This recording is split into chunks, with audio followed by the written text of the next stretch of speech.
Sinampahan ng reklamong pandarambong si Vice President Sara Duterte kaugnay ng 612 million pesos na confidential funds. Git ng mga nagrereklamo 612 million pesos na confidential funds. Hinigop di umano lahat ni Sara Duterte. Diba? Kasi itong si Sara Duterte ay pagdating po sa confidential funds, ay expert po yan. Diba? Alam niya po yan kung paano niya lustayin yung mga pera na to. Diba? Talin, shoutout po sa iyo ha. And sa hindi pa po nakakapag-like, share, and subscribe sa ating YouTube channel, kalimbangin nyo na po yan, pindutin nyo na po yan, ayan ha, para naman po maging updated po kayo sa lahat ng mga uploads natin. Ayan ha, syempre may TikTok, may Facebook po tayo dyan. Magkita-kita po tayo dyan mga pre. may modus ang bise sa anilay paglustay ng pondo. Nasa frontline ng balita ngayon si JC Cosico. Bungkos-bungkos na mga dokumento ang bit-bit ng civil society leaders. Grabe! Alam nyo ba ito? Ilang kilo kaya itong mga dokumento na to? Alam nyo, si Sara Duterte walang ano dito. Walang lusot. Kasi tingnan nyo to. Walang lusot po si Sara dito. Nakikita nyo yan? Oh, ang kapal po niyan. Hindi lang po yan isa. Marami po yan. Ang kapal niyan. So, si Sara Duterte ba ay makakatakbo pa yan sa 2028? Ano sa tingin nyo? Oh, plunder case. Diba? Ang kapal ng mga papel. Bluebird, shoutout po ha. Sa tingin nyo, etong si Sara Duterte ba, yung amo ng mga Dutae, DDS, makakatakbo pa kaya ito sa 2028? Anong reaksyon nyo dito? Kapalo? Panoorin natin. Bungkos-bungkos na mga dokumento ang bit-bit ng civil society leaders na maghain sila kanina ng patong-patong na reklamo laban kay Vice President Sara Duterte sa Office of the Ombudsman. Kasi ito hindi ka naman po makakasuhan ng patong-patong na kaso kung talagang hindi ka po nagnakaw. Hindi ka naglustay. Diba? Kasi syempre madidismiss lang din yan. Kung gagawa-gawan ka lang ng ebidensya, 'di ba? Pero kasi ito legit 'to, kapal. Sa sobrang kapal ng dokumento na 'yan, 'di ba? Mukhang mahihirapan ka dito, Sara Duterte. Oh, so dito pa lang po masasabi natin na ito na po yung regalo ni Pangulong Bongbong Marcos dito kay Sara Duterte. Okay? Makapal na mga dokumento, 'di ba? So, mukhang si Sara Duterte patawa-tawa lang sa harapan ng kamera, 'di ba? Pero deep inside, sa kanyang atay balunan, sa kanyang puso, sa kanyang kalaman-lamanan, siya po ay nasasaktan. At natatakot. Kapag natakot ka, alam mo na sa sarili mo, guilty ka. Ha? Oh, kalabanin nyo pa yung weak leader na sinasabi nyo. Sabi nyo, weak leader yung Pangulo. Oh, anong ginawa? Yung kapatid mo na si Pulong, Iyutman, magbabakasyon ng 2 buwan. Ano to? Pasimpleng pagtakas na. Sige, sabihan nyo pang weak leader ang Pangulo, magkakaalaman naman eh. Diba?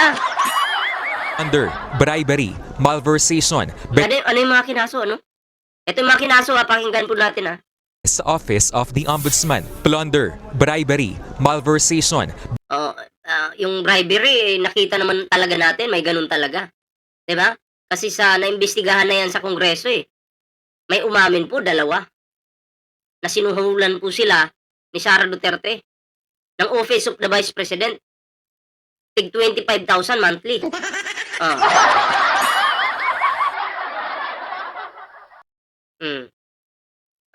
BPM, ba't kasama nyo si Archie? Wala na ba kaso niya?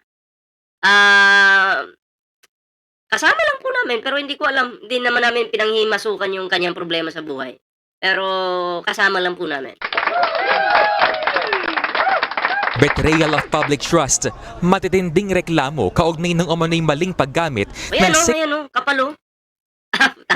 Hindi lang po yan nag-iisa ha.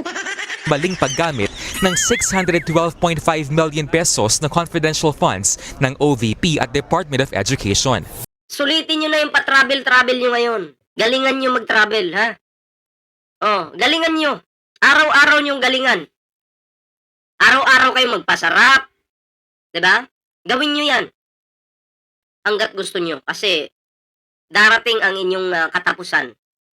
Pagdating ng araw na yon, hindi na kayo makakapag-travel. Mabubulok na kayo sa kulungan. Oh.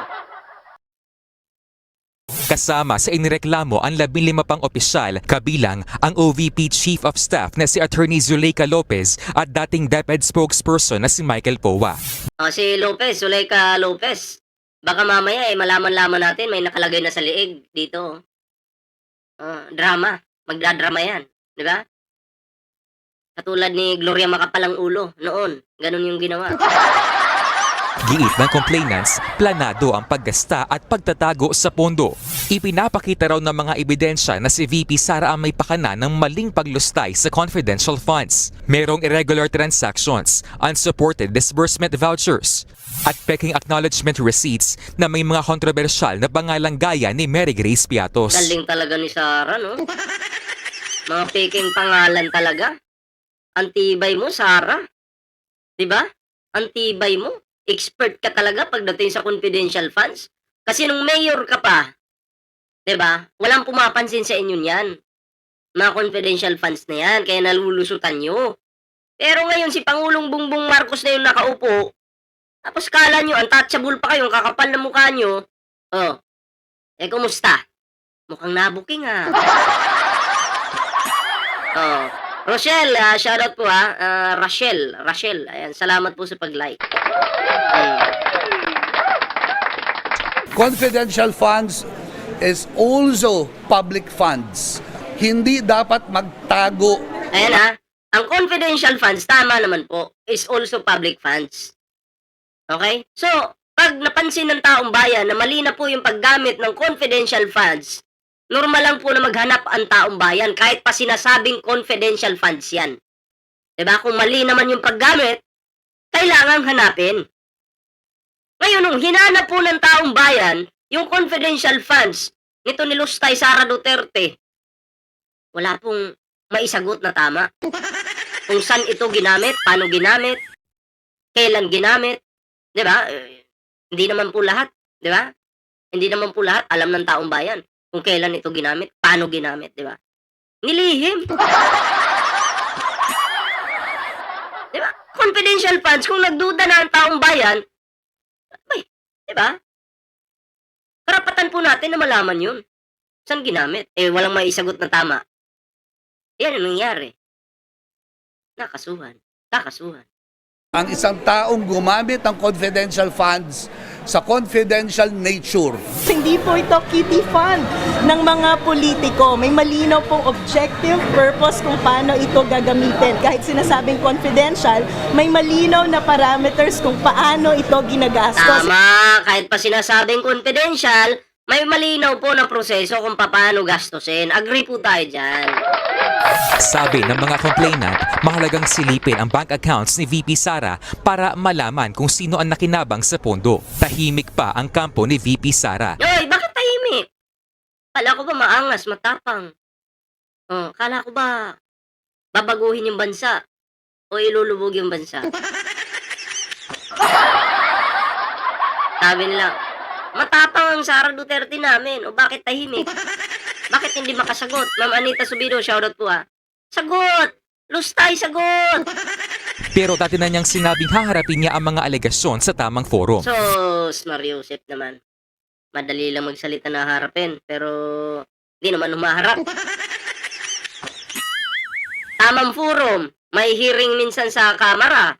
Siyempre, kung hindi mo binabastos yung taong bayan, dapat humaharap ka rin doon noon. Diba?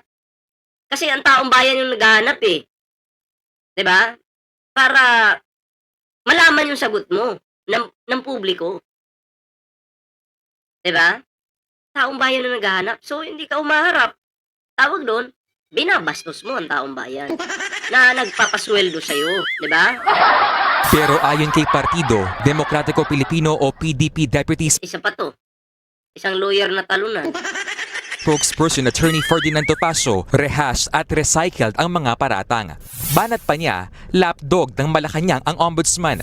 Bumabagsak daw ang kredibilidad at tiwala sa administrasyon kaya nagpapanik umano ang administrasyong Marcos. Sino ba talaga yung nagpapanik? Administrasyong Marcos ba? O itong mga Duterte? Kanya-kanya na nga silang exit eh. Ari Roque, si Pulong. Diba? Tapos, balita ko sa 2028, tatakbo yata si Kiti-Kiti. Mayor ba ng Davao? 2028? Yung walang alam? Yung nagparitoke? Susuportahan nyo na naman? Yung kinulang dito? Walang kaalaman pagdating sa politika? Susuportahan nyo? Okay sana eh kung kasing talino siya ni Sandro Marcos, pwede yung suportahan. Pero wala eh. Lapsaw ba sa Bisaya pa? Ampaw. Ampaw mag-isip. Lalo't posibleng maging presidente si VP Sara. Nangangarap ng gising itong mga kulangot na to talaga ng mga DDS. Ay, naku po. Ang Malacanang naman, dumistansya sa reklamo laban sa bise. Kung ito naman po ay meron silang basihan para masampahan ng kaso, ang Vice Presidente, depende na po yan sa mga complainants. Nagbabalita mula sa Frontline, So, kayo mga pre, anong reaction nyo dito? Comment down below para naman po makita natin yung inyong mga komento, no? Anong reaction nyo? Ayan ito ba si Sara Duterte ay dapat na ba talaga itong tirisin? Para makulong na kasi masyado ng pasaw eh.